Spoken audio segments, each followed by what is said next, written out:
Hello, my dear students. Welcome to the channel Physics Passion. Today we are going to cover refraction through rectangular glass slab. आज हम लोग refraction through rectangular glass slab पढ़ेंगे और हम देखेंगे कि glass slab से light का रिफ्रैक्शन कैसे होता है। ठीक है, तो आइए शुरू करते हैं। तो सबसे पहले हम एक ग्लास स्लैब बना देते हैं। इस फिनोमिना को अच्छे से ऑब्जर्व करने के लिए हम एक ग्लास स्लैब बना देते हैं। Let ABCD is our glass slab.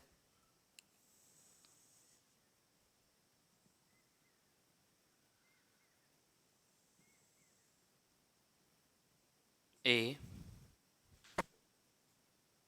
B, C, D, ये ग्लास स्लैब हमने बना दिया। इसमें होगा क्या कि इंसिडेंट रे होगी सबसे पहले। तो ये मेरी इंसिडेंट रे है जो किसी पॉइंट पे आ रही है।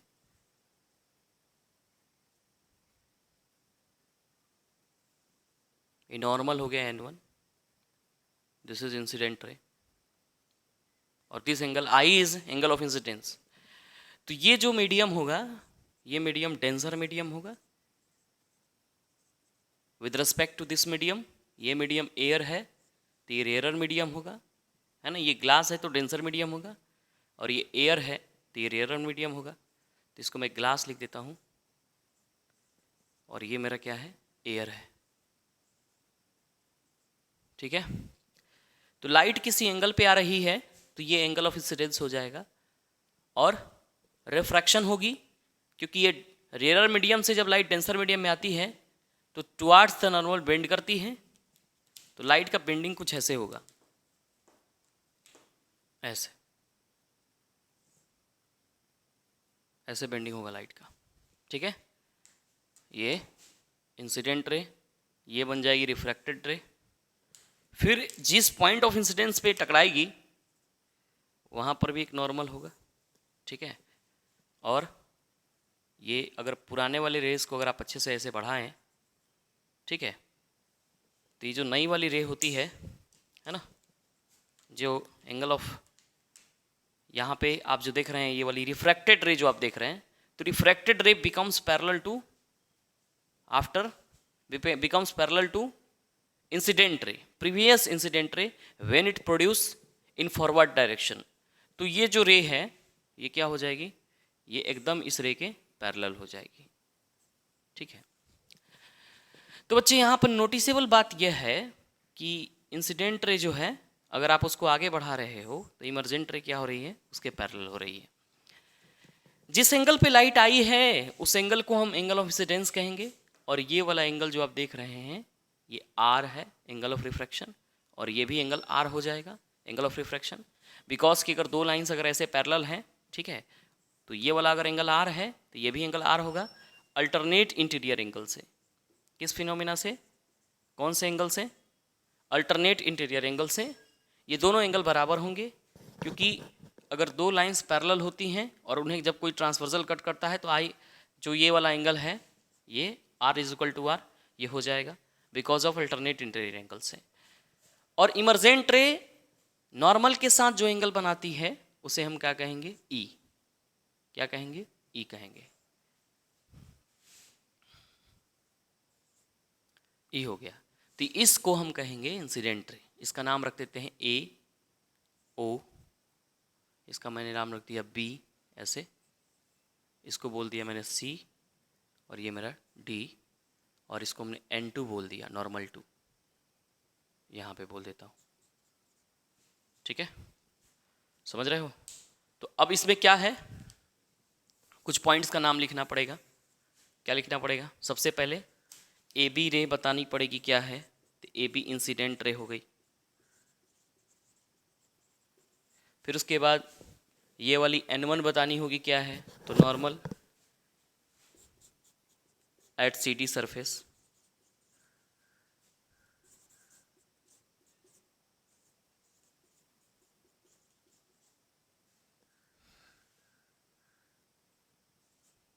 ठीक है, फिर उसके बाद ये तुम्हें इस BC रे बतानी है क्या है, तो ये है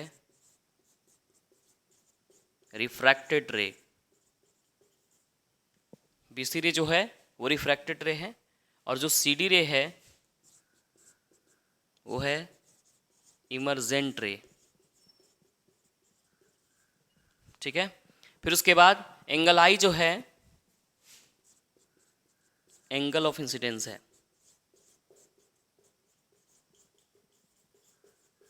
एंगल E जो है एंगल ऑफ इमरजेंस है।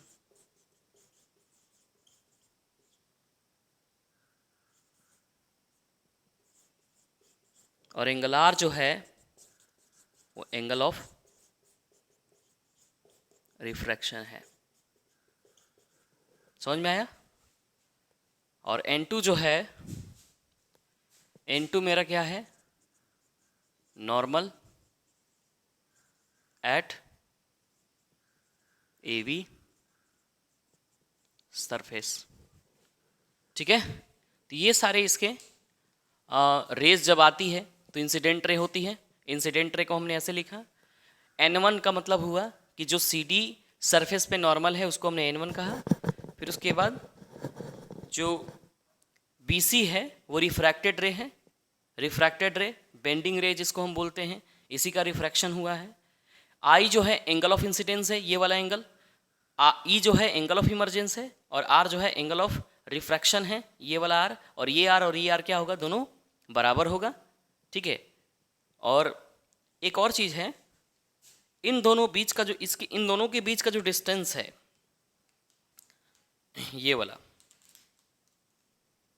ये जो डिस्टेंस है यहां से लेके यहां तक का परपेंडिकुलर डिस्टेंस, इसको हम कैपिटल L के नाम से लिखते हैं। और कैपिटल L क्या कहलाता है, तो लैटरल डिस्प्लेसमेंट। क्या कहलाता है, तो लैटरल डिस्प्लेसमेंट।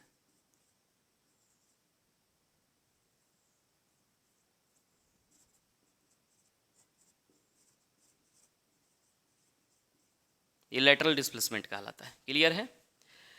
तो बेसिकली है क्या कि रिफ्रैक्शन थ्रू जब रेक्टेंगुलर ग्लास स्लैब जब होता है तो ये सारी टर्म्स का नाम आपको पता होना चाहिए। तो अब हम एक एक करके इन सब चीज़ को समझते हैं।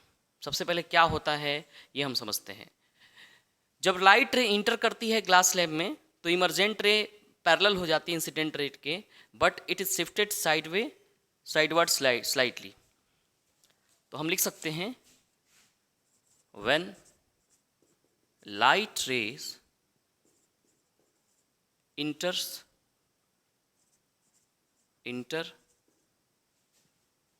in glass slab, then क्या होगा, then emergent ray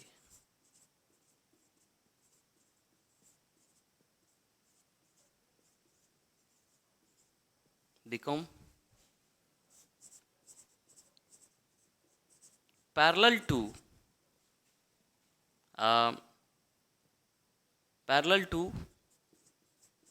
incident rays. Emergent ray become parallel to incident ray becomes parallel to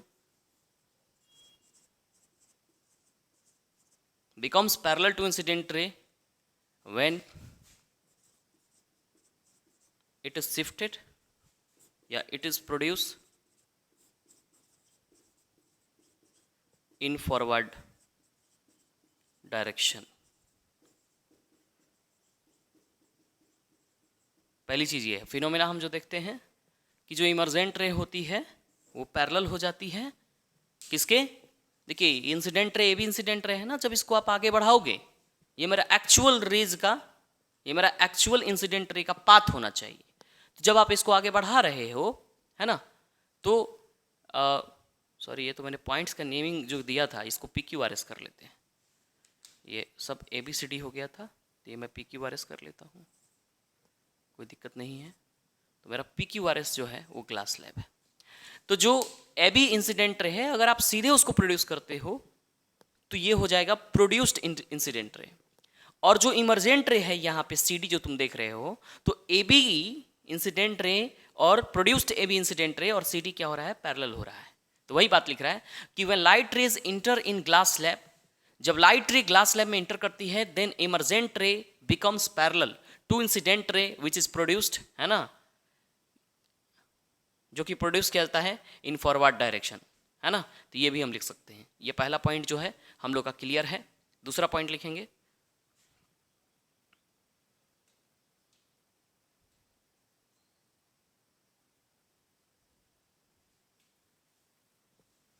देखिए इस केस में 2 बार रिफ्रैक्शन होता है, इनको नोट करते रहिए। In this case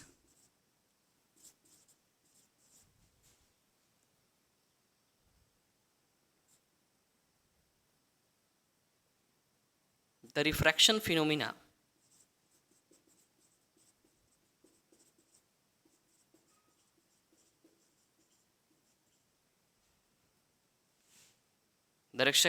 refraction phenomena takes place 2 time, 2 बार होता है। फर्स्ट में कब होता है, when light enters from air to glass slab। दूसरा कब, when light exits glass slab to air। इस केस में 2 बार रिफ्रैक्शन फिनोमिना होता है, जो कि हमने लिखा कि पहला जब लिखा कि जब लाइट, है ना, एयर से ग्लास स्लैब में इंटर करती है तो एक बार रिफ्रैक्शन होगा, यानी एसआर सरफेस पर यहाँ पर एक बार रिफ्रैक्शन होगा, यहाँ पे इस जगह पे एक बार रिफ्रैक्शन हो रहा है। और दूसरा कहाँ हो रहा है, जब लाइट ग्लास स्लैब से एयर में जा रही है। अब पहले एयर से ग्लास स्लैब में आएगी तो एक बार रिफ्रैक्शन, और जब ग्लास स्लैब से एयर में जाएगी तो दूसरा बार रिफ्रैक्शन होगा। तो देयर आर 2 टाइम्स रिफ्रैक्शन, है ना, इज अकर इन एयर। तो हम समझ गए कि 2 बार रिफ्रैक्शन होगा। तो ये सारे पार्ट्स का नाम हमने लिखा। अब हम लोग पढ़ने वाले हैं लैटरल डिस्प्लेसमेंट के बारे में, ठीक है। चलिए इसको नोट करें। तो आइए बच्चे हम लैटरल डिस्प्लेसमेंट को समझते हैं। तो लिखा है the perpendicular distance between emergent रे एंड इंसिडेंट रे।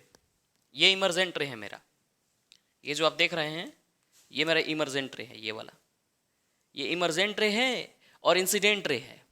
तो जो परपेंडिकुलर डिस्टेंस होगा यहाँ, ये भी एल के ही बराबर होगा। जो परपेंडिकुलर डिस्टेंस होगा ये भी एल के ही बराबर होगा। इमर्जेंट रे और इंसिडेंट रे ये हो गया, ए भी मेरा इंसिडेंट रे हो गया। यहाँ पे देखिए, तो इंसिडेंट रे और इमर्जेंट रे के बीच का जो परपेंडिकुलर डिस्टेंस होगा, जब light when the light passes out, जब लाइट पास आउट होती है ना, फ्रॉम ए ग्लास स्लैब से, तो उस डिस्टेंस को, परपेंडिकुलर डिस्टेंस को हम क्या कहते हैं बच्चे, लैटरल डिस्प्लेसमेंट कहते हैं। क्लियर है, उसे हम क्या कहेंगे, लैटरल डिस्प्लेसमेंट कहेंगे।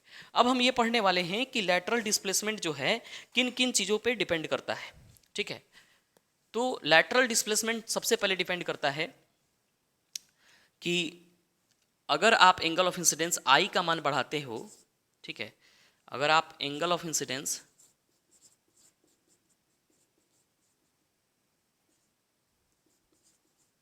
यानी अगर आप एंगल आई का मान अगर आप बढ़ाते हो, ठीक है, तो ये डायरेक्टली प्रोपोर्शनल होगा।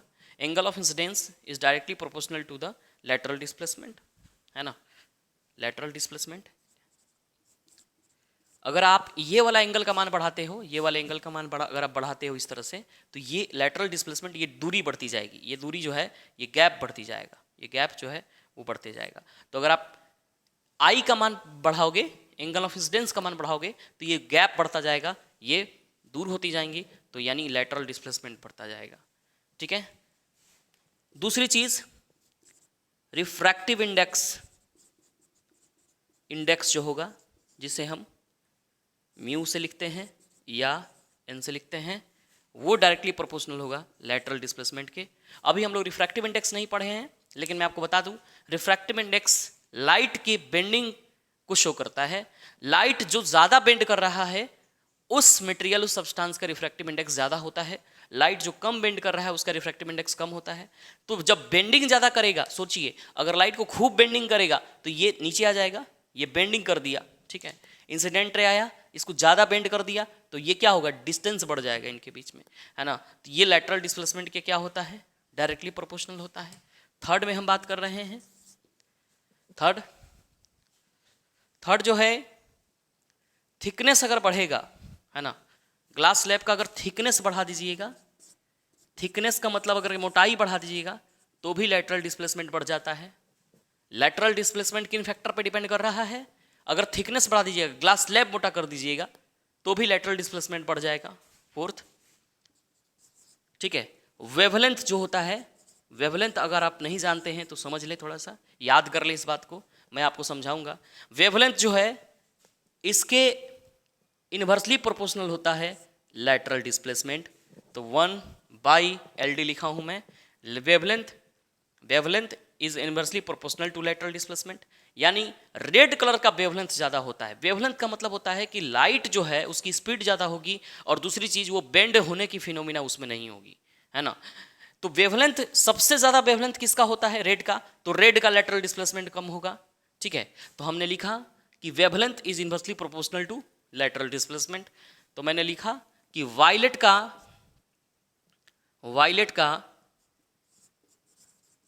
कलर का वेवलेंथ सबसे कम होता है, ठीक है। तो इसका लैटरल डिस्प्लेसमेंट क्या होगा, सबसे ज़्यादा होता है, लैटरल डिस्प्लेसमेंट मैक्सिमम होगा। वायलेट कलर का लैम्डा जो होता है वेवलेंथ ये कम होता है, तो इसलिए इसका लैटरल डिस्प्लेसमेंट मैक्सिमम होगा। तो यहाँ पे बच्चे जो है हमने लैटरल डिस्प्लेसमेंट कंप्लीट कर लिया। तो यहाँ पे लैटरल डिस्प्लेसमेंट क्या हो गया, कंप्लीट हो गया। लैटरल डिस्प्लेसमेंट किन फैक्टर पे डिपेंड करता है ये भी हमने पढ़ लिया। फिर उसके बाद मैंने आपको बताया कि लैटरल डिस्प्लेसमेंट जो है क्या है, ठीक है, और लैटरल डिस्प्लेसमेंट किन फैक्टर पे डिपेंड करता है ये क्लियर है। आगे हम बात करने वाले हैं, ये एग्जाम पॉइंट ऑफ व्यू से थोड़ा इंपॉर्टेंट है कि लैटरल डिस्प्लेसमेंट किस पे डिपेंड करता है, ठीक है, ये एग्जाम पॉइंट ऑफ व्यू से थोड़ा इंपॉर्टेंट है। आगे हम पढ़ने वाले हैं प्रिज्म, ठीक है। प्रिज्म थोड़ा सा हम पढ़ेंगे, है ना। प्रिज्म को देखेंगे कि प्रिज्म भी किन फैक्टर पे डिपेंड करता है। उसमें लाइट जो है बेंडिंग जो होती है उसमें एंगल ऑफ डेविएशन हम लोग पढ़ेंगे, है ना। तो प्रिज्म लिखेंगे हम अब।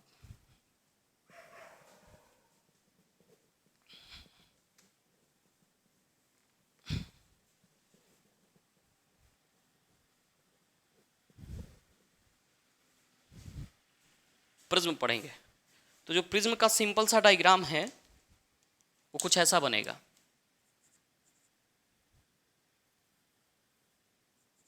इसमें 5 फेसेस होती हैं, 3 फेसेस जो होती हैं रेक्टेंगुलर फेसेस होती हैं और 2 फेसेस होती हैं ट्रायंगुलर फेसेस।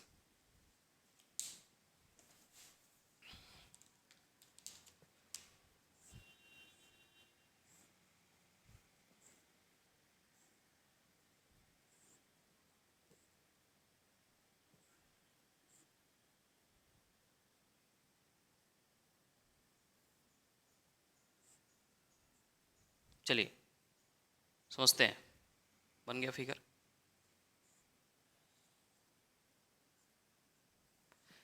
ये जो आप देख रहे हैं ये एक प्रिज्म का फिगर है ना, और इसमें 5 फेसेस है। फेस नंबर 1 मैं आपको दिखा रहा हूं, ध्यान से देखिए। ये एक ट्रायंगुलर फेस है जिसे आप देख रहे हैं, है ना, और इसके बगल का जो एकदम अपोजिट फेस जो होगा वो भी ट्रायंगुलर फेस होगा, वो भी ट्रायंगुलर फेस होगा ये वाला, है ना।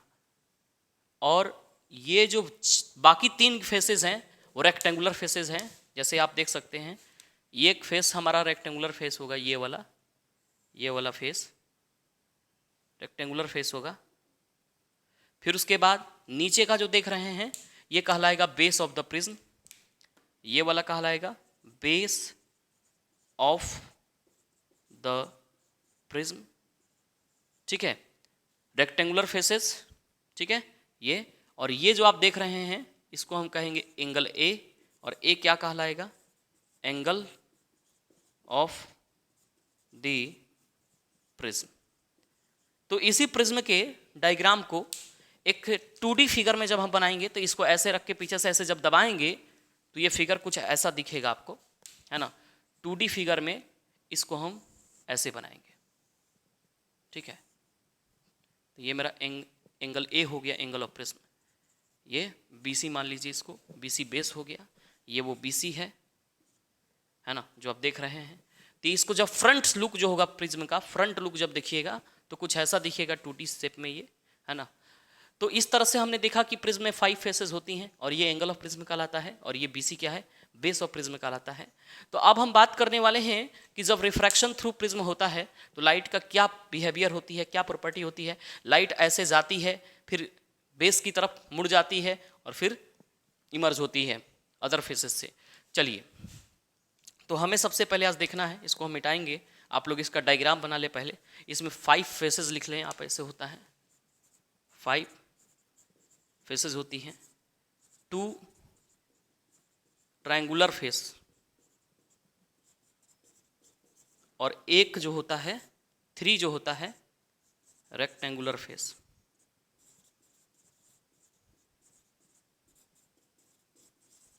ठीक है, तो ये समझ लें, इसको नोट डाउन कर लें पहले।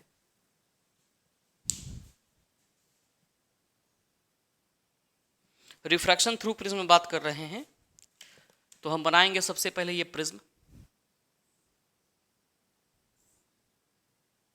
ये मेरा प्रिज्म हो गया A B C।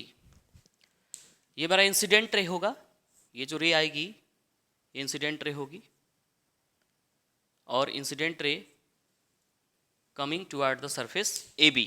AB surface के नज़दीक आ रही है।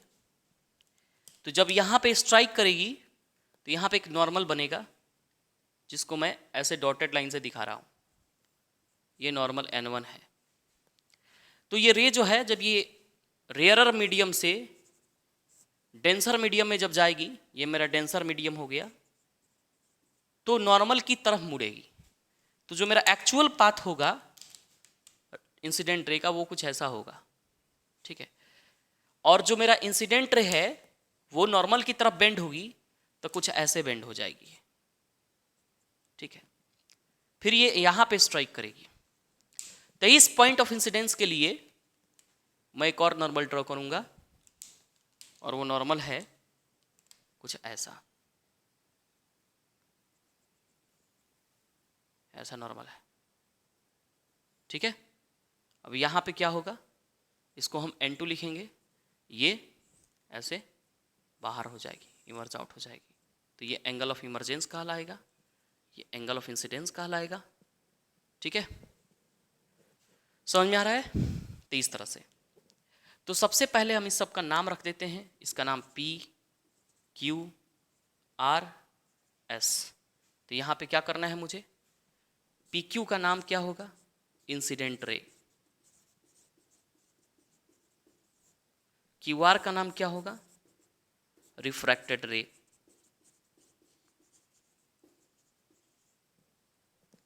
RS का नाम क्या होगा, इमर्जेंट रे, ठीक है। RS का नाम क्या होगा, इमर्जेंट रे। एंगल I का नाम क्या होगा, एंगल ऑफ इंसिडेंस, ठीक है। एंगल I का नाम क्या होगा, angle of incidence. Angle E का नाम क्या होगा, एंगल ऑफ इमरजेंस।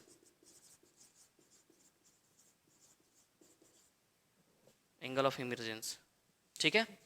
तो अब मैं क्या करूंगा बच्चे, यहाँ पे ये वाला जो इंसिडेंट रे है उसको मैंने बढ़ाया, और ये जो मेरा इमरजेंट रे है उसको भी मैं बढ़ाया, और इन दोनों को पीछे करेंगे, इनको इसको बढ़ाएंगे और इसको पीछे करेंगे।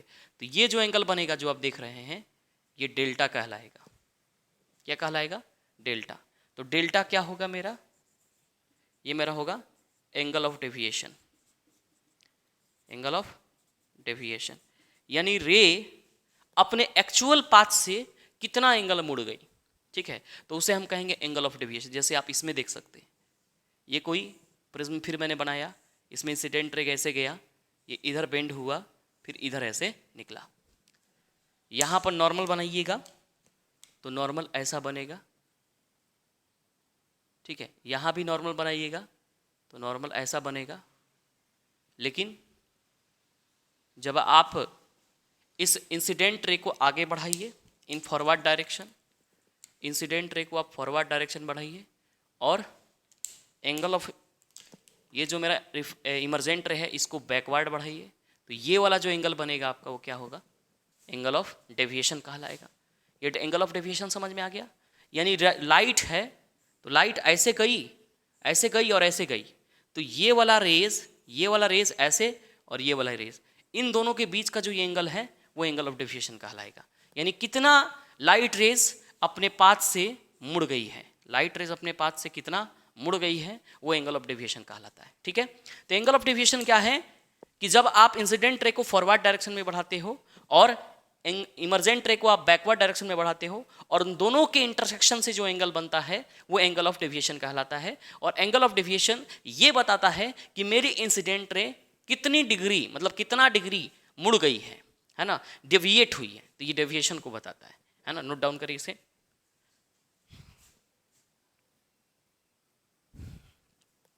तो 3 इंपॉर्टेंट पॉइंट मैं आपको इसमें लिखाऊंगा। सबसे पहले एक पॉइंट जो इंपॉर्टेंट है उसको आप लिखें, इसको मैं मिटा रहा हूं। तो अभी जो है हम लोगों ने एंगल ऑफ डेविएशन को समझा। एंगल ऑफ डेविएशन वो एंगल है जो बताता है कि मेरा रे ओरिजिनली जो है वो कितनी डिग्री डेविएट हुई है। अब हम जो लिखेंगे वो सबसे पहला है, एक पॉइंट हम लिखेंगे, प्रिज्म ऑलवेज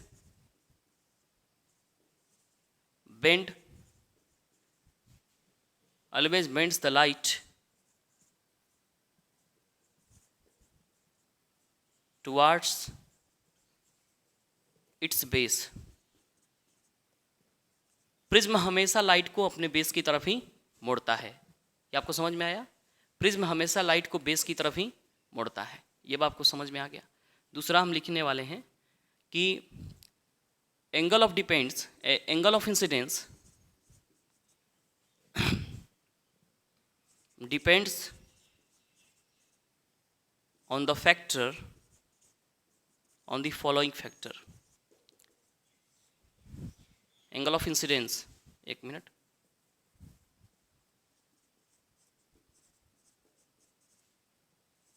डिपेंड्स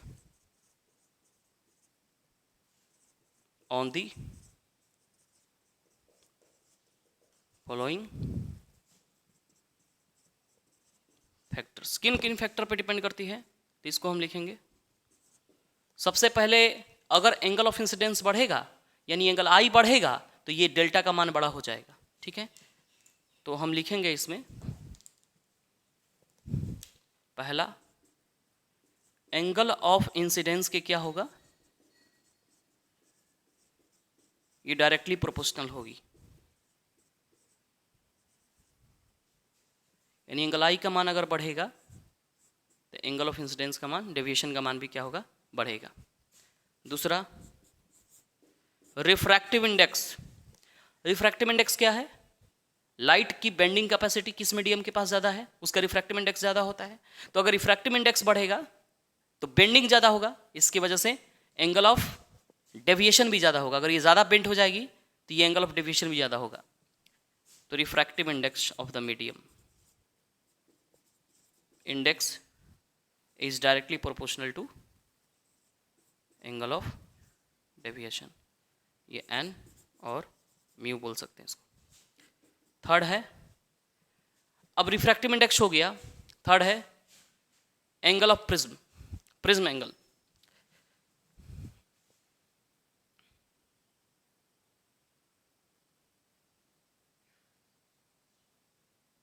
तो एंगल ऑफ प्रिज्म अगर बढ़ता है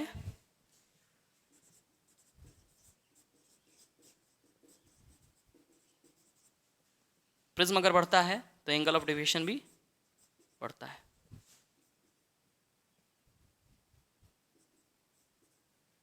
फोर्थ है वेवलेंथ ऑफ लाइट।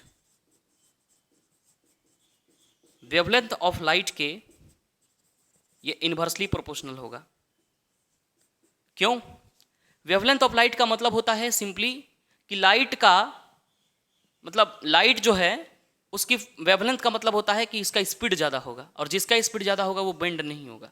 तो रेड का स्पीड ज़्यादा होगा तो रेड उतना बेंड नहीं होगा, तो उसका एंगल ऑफ डेविएशन बहुत कम होता है। तो इसलिए वेवलेंथ ऑफ लाइट की इन्वर्सली प्रोपोर्शनल होता है। जैसे वायलेट का है ना एंगल ऑफ डेविएशन जो होता है वो क्या होता है, मैक्सिमम होता है, बिकॉज उसका वेवलेंथ सबसे कम होता है। ठीक है। पांचवा, टेम्परेचर। टेम्परेचर बढ़ेगा तो रिफ्रैक्टिव इंडेक्स घट जाएगा, रिफ्रैक्टिव इंडेक्स घट जाएगा तो एंगल ऑफ डेविएशन घट जाएगा। जैसे यहाँ पे देखिए रिफ्रैक्टिव इंडेक्स बढ़ा तो एंगल ऑफ डेविएशन बढ़ा, टेम्परेचर अगर बढ़ेगा तो रिफ्रैक्टिव इंडेक्स घट जाएगा। तो ये क्या होगा, रिफ्रैक्टिव इंडेक्स के इनवर्सली प्रोपोर्शनल होगा, तो ये एंगल ऑफ डेविएशन मेरा क्या होगा, घट जाएगा। तो ये इनवर्सली प्रोपोर्शनल हमने लिख दिया। तो इसके साथ हमने जो एंगल ऑफ डेविएशन जो है पूरा कंप्लीट कर लिया है, एंगल ऑफ डेविएशन प्रिज्म में कंप्लीट कर लिया है। तो आज हमने लैटरल डिस्प्लेसमेंट और प्रिज्म से लैटरल डिस्प्लेसमेंट देखा, रिफ्रैक्शन थ्रू ग्लास स्लैब देखा, और प्रिज्म से रिफ्रैक्शन देखा। तो आज मैं आपको ये बताना चाहता था, जो मेरा टारगेट था वो कंप्लीट हो चुका है। आप इन पॉइंट्स को ध्यान में रखें, ये VVI है, for exam point of view से VVI है। ठीक है। एक इंपॉर्टेंट बात और है कि यहाँ पे मिनिमम डिविएशन मैक्सिमम डिविएशन के कंडीशन में I और E का मान बराबर होता है, तो ये भी लिख देते हैं। In the case of maximum deviation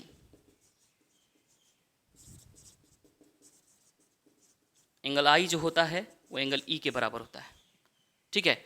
और जो QR रे है वो पैरेलल होगा, जो रिफ्रैक्टेड रे है यानी QR जो होगा वो पैरेलल होगा BC के। ठीक है। तो ये बात भी ध्यान रखिएगा, ये भी एग्जाम पॉइंट ऑफ व्यू से काफी इंपॉर्टेंट है। तो यहाँ पे बच्चे हम लोग का प्रिज्म कंप्लीट हो गया, इसमें कोई दिक्कत वाली बात नहीं है। तो चलिए, अगर आप मेरे चैनल पे नए हैं तो मेरे चैनल को like, subscribe, share and comment जरूर करिए। ठीक है। Okay, thank you for this lecture.